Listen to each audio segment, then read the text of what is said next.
उस आदमी की दृढ़ आंखों को देखकर उसके साथी के पास हार मानने के अलावा कुछ चारा नहीं था। अगली सुबह दोनों ने खाना और पानी बांटना शुरू कर दिया।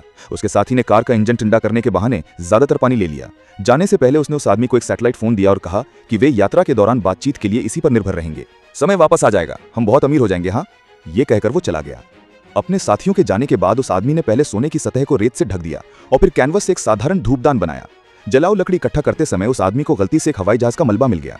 सामने आकर उसे देखने के बाद उस आदमी को लगा कि ये एक आदर्श शिविर स्थल है। वो थोड़ी देर आराम करने के लिए अंदर गया, लेकिन वो अभी भी बेचैन था क्योंकि यहाँ सोना नहीं था। सुरक्षित महसूस करने के लिए उसने हवाई जहाज के पुर्जों को तोड़ने का फैसला किया और फिर धीरे धीरे उन पुर्जों को वापस सोने के पास खींच लिया। जल्द ही उसने मलबे से एक छोटा सा तंबू बना लिया। ये सब करने के बाद उस आदमी ने पास ही सोने के पहाड़ को देखा और संतुष्ट होकर सो गया। लेकिन तेज धूप ने उसे सोने से रोक दिया। इतना ही नहीं, उसके माथे पर छाले भी पड़ गए थे।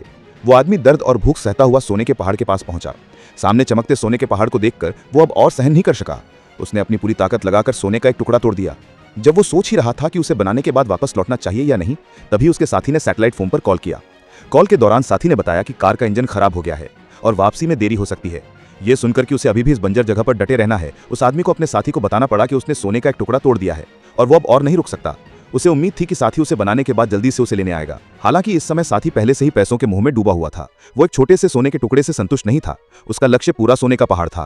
फिर उसने उस आदमी से शिविर संभालकर सोने की रखवाली करने को कहा और कहा कि वो जल्द से जल्द वापस आ जाएगा। अपने साथी से वादा मिलने के बाद उस आदमी के पास मानने के अलावा कुछ चारा नहीं था। रात में बिना किसी के उन्हें भगाने वाले शिकारी कुत्ते और भी ज्यादा बेशरम हो गए। अपनी जान बचाने के लिए वो आदमी केवल मशाल जलाकर शिकारी कुत्तों को भगा सकता था। उसने ढिलाई बरतने की हिम्मत नहीं की, क्योंकि अगर वो सावधान नहीं रहा तो वो इन जानवरों का निवाला बन जाएगा। आखिरकार जब दिन निकला तो वो आदमी आराम करने के लिए तंबू में लौट आया।